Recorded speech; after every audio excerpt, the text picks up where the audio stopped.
This is a summary of The Brain-Friendly Workplace, a book by Friederike Fabritius. Neuroscientist Friederike Fabritius offers a passionate, evidence-based approach to fostering workplace diversity and engagement. She draws on cutting-edge research, demonstrating how brain chemistry informs personality, values, stress responses, and cognitive styles. She makes a compelling case that workplaces should cater to the needs of employee neurosignatures to boost performance and retention. Her interviews with thought leaders like Thrive Global's Arianna Huffington and molecular biologist John Medina provide inspiration and insight. Okay, let's begin. Here's takeaway number 1. A rare opportunity exists to make workplaces more brain-friendly. The COVID-19 pandemic changed work, and it also changed workers' attitudes toward work. Massive resignations and movement between employers revealed workers' deep dissatisfaction with traditional employee-employer relationships. But even before the pandemic hit, workers were becoming less tolerant of toxic employers and work cultures. These trends were pronounced among women. Almost 90% of millennial women said they'd quit comfortable corporate positions due to dissatisfaction or not feeling heard. Other data bear out the difficulties women face in the workplace. For example, the attrition rate for female executives stands at 31%, and it only increases as women ascend the executive ranks. By the time a woman reaches the top, she's 3 times more likely than a man to leave her job. To make the workplace more welcoming to women, and everyone else too, some employers have begun implementing a brain-friendly approach. This evidence-based approach aligns work with humans' needs rather than pushing against them. It recognizes that people have different ways of thinking and responding due to their brain chemistry. When work honors these differences, workers' alignment and performance increase. They also enjoy their work more because they have greater opportunities to reach flow states and have fun on the job. Time for the second takeaway.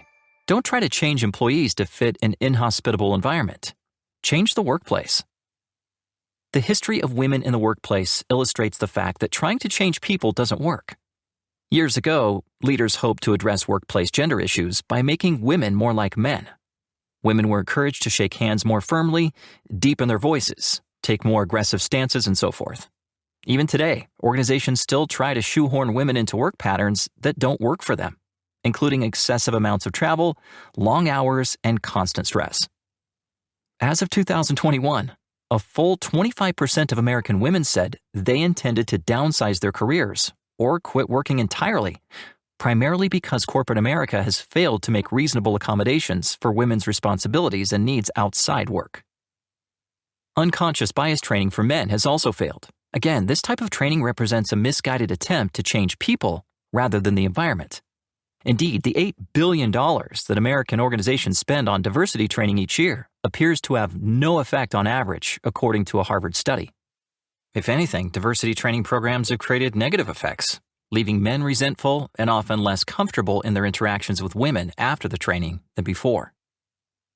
Trying to change women hasn't helped to close the gender gap, and neither is trying to change men. Women still hold fewer than 1 in 20 CEO positions at Fortune 500 companies, a statistic that hasn't budged in over 2 decades. And the proportion of women in the labor force has been dropping, not increasing in recent years. To maintain and increase diversity, instead of trying to change people, leaders need to change the workplace itself. Here's another takeaway.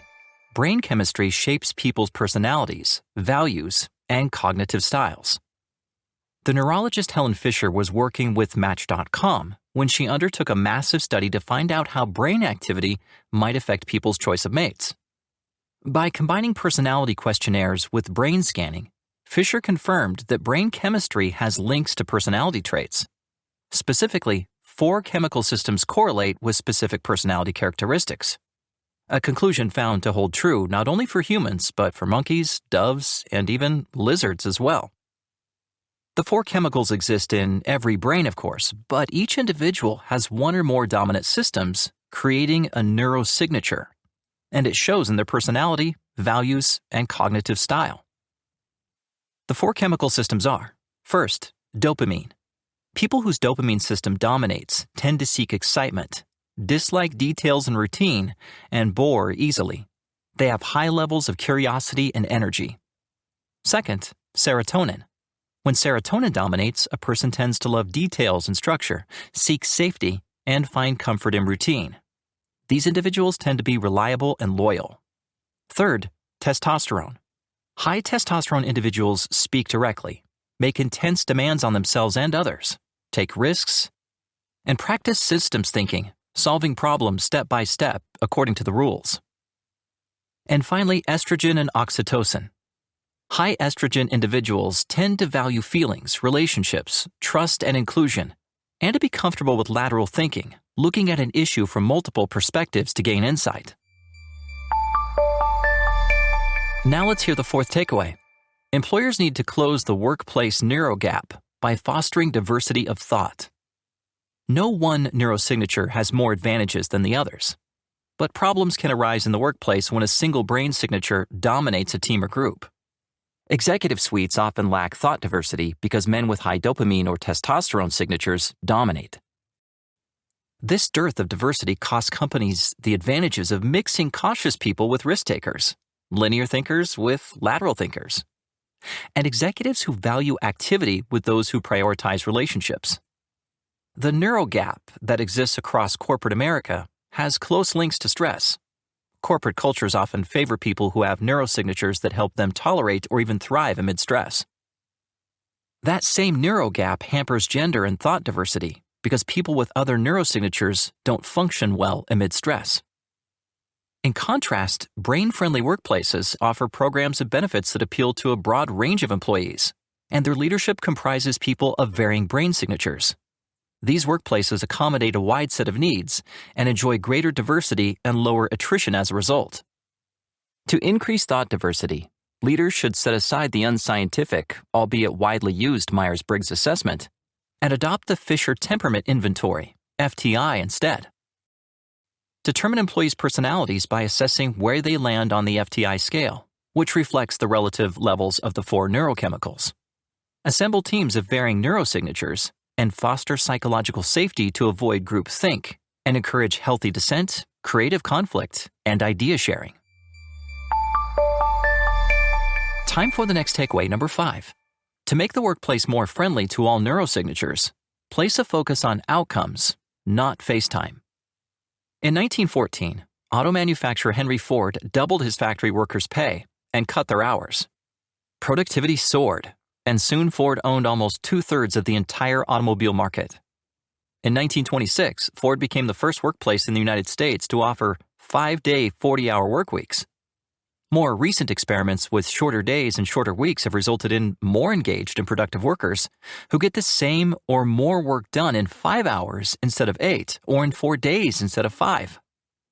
In Europe, countries with short work weeks and generous paid vacations such as France and the Netherlands boast workers who are among the most productive in the world. Managers must stop equating time spent in the office with productivity. Employees waste hours every day pretending to work while they surf social media or engage in non-work-related chats with colleagues. Encourage workers to take breaks. Find quiet places to work, turn off their phones, exercise, and go for walks. Use stand-up desks and walking meetings to help people avoid the ill effects of sitting too long. Encourage everyone to get sufficient sleep so they can learn and function properly. The outdoor clothing retailer Patagonia invites workers to leave work at any time to go surfing or hiking, so long as they get their job done. The human brain performs best in focused periods of up to 3 hours at most. In the hunter-gatherer era, humans worked for only about 15 hours per week. And even in the age of agriculture, when work became largely seasonal, people didn't work a great deal more. Individuals with high dopamine or testosterone signatures typically handle stress and pressure better than others, at least for a while. But most employees will suffer ill health consequences when deprived of sleep, quiet, exercise, and breaks. For women and others who have care responsibilities, always-on work cultures make life all but impossible. Experiment with an outcomes-focused culture by piloting shorter hours for one group of workers. Make rules around quiet time and the use of phones, personal emails, and other stress-inducing practices. Serve healthier food in your cafeteria. Schedule fewer and shorter meetings, and end expectations of people to send or answer emails or texts beyond working hours. Reduce people's workload by automating whatever tasks you can. Grant workers as much flexibility in their schedules and place of work as possible, and measure the outcomes.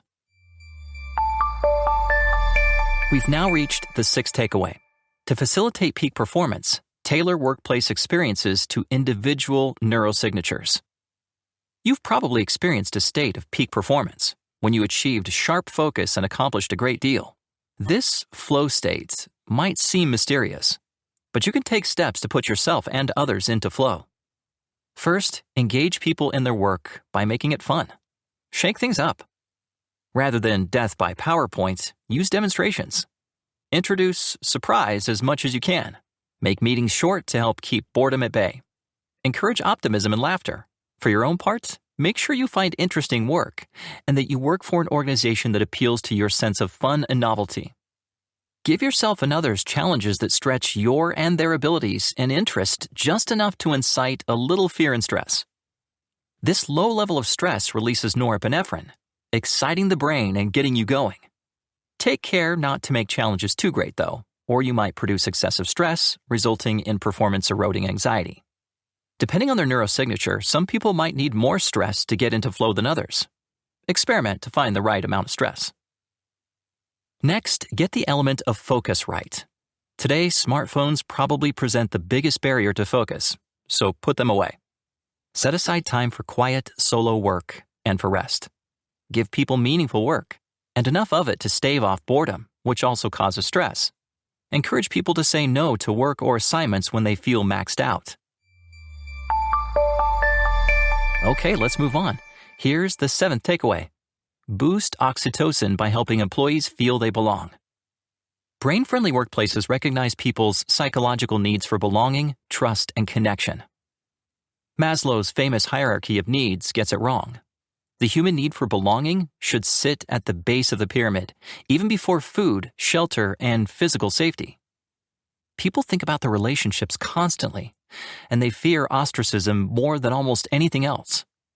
Workplaces that emphasize relationships and trust stimulate the production of oxytocin in employees' brains, which strengthens bonds, improves empathy, and just plain feels good.